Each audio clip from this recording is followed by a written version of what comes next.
रेखा यादव, समय 3 मिनट। यसपछि मान्य श्री कृष्ण कुमार श्रेष्ठ। सम्मानीय सभामुखज्यू, आर्थिक वर्ष 2077-78 को नीति तथा कार्यक्रम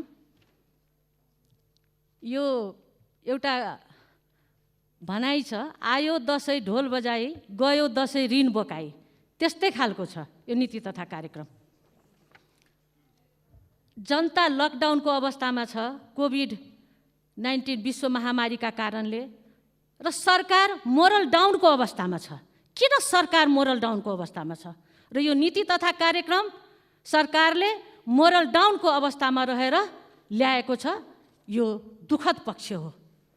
काम कुरो एकातिर कुम्लो बोकी ठिमीतिर भन्या जस्तै सरकारले यो नीति तथा कार्यक्रम ल्याउँदै गर्दा सुरुमा त कोभिड महामारीको त्रासको चित्रण गरेको छ, चित्रण गर्न भ्याएको छ, तर समस्याको चुरो समातेर त्यसको सम्बोधन किन गर्न सकेन सरकारले?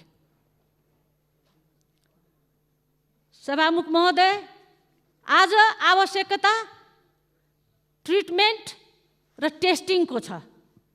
अब त्यो टेस्टिङ मैले हिजो भर्खर स्वास्थ्य मन्त्रालयको एउटा प्रतिवेदन हेर्दाखेरि जम्मा 28,000 लगभगको मात्र PCR टेस्ट भएको छ। अब RDT टेस्टको त अब अहिले कुनै मान्यता नै भएन, र WHO को मान्यता अनुरूप हामीले क्वारेन्टाइन पनि व्यवस्थापन गर्न सकेका छैनौँ। योभन्दा दुःखको कुरा के हुन सक्छ? आज नागरिकहरू कोरोनाको भाइरसको त्रासले भन्दा पनि अब जीवनलाई कसरी अगाडि बढाउने, हाम्रो जीवनको रक्षा कसले गरिदिन्छ? सरकारले अभिभावकत्व लिन नसकेकोमा आज ठुलो दुखेसो गरिरहेको अवस्था छ। त्यति मात्र होइन सभामुखज्यू, मलाई के लागेको छ भने कि अस्तिको यो सम्बोधनमा नीति तथा कार्यक्रममा हामीले परिपूर्ण लोकतन्त्रका कुरा गरेका छौँ। हाम्रो लोकतन्त्र त कस्तो देखिएको छ भने यसलाई मजबुत बनाउने कुरा पनि गरिएको छ, मजबुत लोकतन्त्र। तर हाम्रो व्यवहारले, हाम्रो नीति तथा कार्यक्रमले लोकतन्त्रलाई न त परिपूर्ण लोकतन्त्र, न त मजबुत लोकतन्त्र, यसलाई मजबुर लोकतन्त्र हामीले बनाएका छौँ।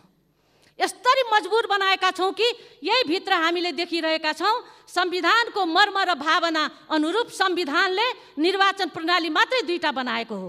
यही भित्र पनि हामीले संसदलाई बजेट दिने जुन काम गरेका छौँ त्यो बन्द गरिनुपर्छ सभामुख महोदय।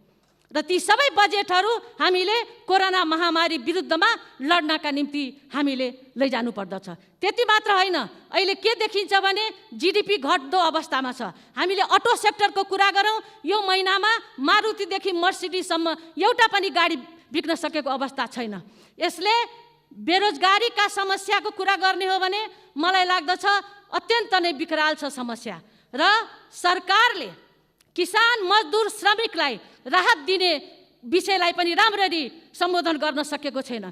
किसान, श्रमिक, मजदुर समाप्त भयो भने यो देश समाप्त हुन्छ भन्ने कुरा किन यो सरकारले बिर्सेको छ? आँखामा पट्टी बाँधेर यो नीति तथा कार्यक्रम ल्याइएको छ, कानमा बुझो हालेर यो नीति तथा कार्यक्रम ल्याइएको छ। यस्तो नीति तथा कार्यक्रमले अहिलेको यो विद्यमान चुनौतीको सामना गर्न सक्दैन। फेस इट, फाइट इट र फिनिस इटको फर्मुला अनुसार सरकारले नीति तथा कार्यक्रम ल्याउन सक्नु पर्थ्यो। किन ल्याउन सकेन? सरकारसित भनिएको छ पूर्ण इमान र सामर्थ्यताका साथ हामी काम गर्नेछौँ भने कसले रोक्यो, कसले छेक्यो? 2/3 बहुमत त जनताले दिएकै हो नि। तर यो 2/3 बहुमत जनताले कुर्सीको लागि लडाइँ गर्ने र कुर्सीमा टिकिराख्ने त्यो तहल्का मचाउनको निम्ति पक्कै पनि दिएको होइन।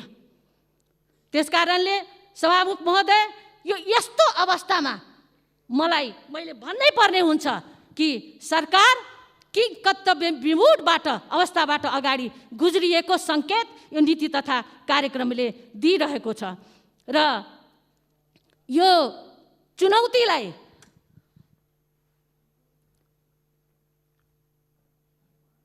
मान्य श्री कृष्ण कुमार